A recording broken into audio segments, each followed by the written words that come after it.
Hello everyone. The lesson we're going to look at is called Get Current on Energy. This lesson discusses the 10 energy sources, ways that you can reduce energy at home and at school, and about insulators and conductors. The activity we're going to look at is on insulators. Insulators are any material that resists the flow of energy, whether heat or electrical, to move through an item easily. So in this activity, we're going to discover which material will perform as a better insulator for an ice cube. The materials that you'll need are the student activity meltdown sheet, some ice, and an option would be to use blue food coloring to color the ice blue, and a timer. Some items that you may find around your home or classroom to use would be styrofoam, newspaper, aluminum foil, cotton, or cloth. The materials that we're going to use will be a styrofoam egg carton and a newspaper, aluminum foil, and a cloth.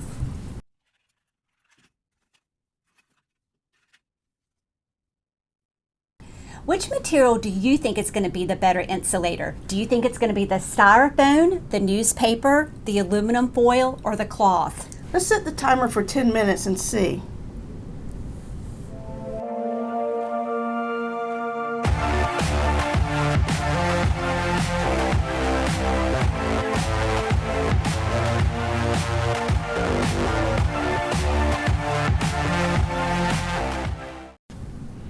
Well, it's been 5 minutes. We only have 5 more minutes to go. Let's see what is happening to our ice.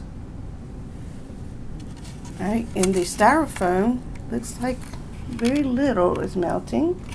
Ooh, the newspaper is pretty wet. Oh, lots of water in the, and what about this, in the cloth?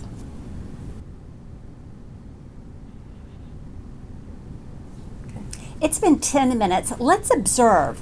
Our styrofoam have a little bit of melting going on here. Our newspaper, wow, a lot of melting going on in the newspaper.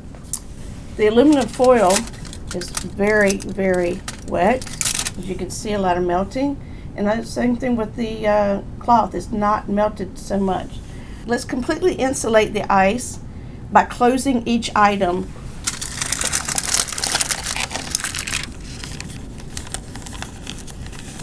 And we'll allow for 5 more minutes.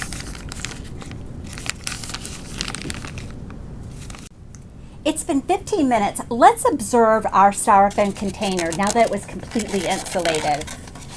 So you can see our ice cube has melted somewhat. And in the newspaper, oh wow, this newspaper is completely wet. Okay, let's look at the aluminum foil. There is a lot of melting, mostly melted. And then in the cloth, has it melted too much? Let's close them back and set the timer for 5 more minutes.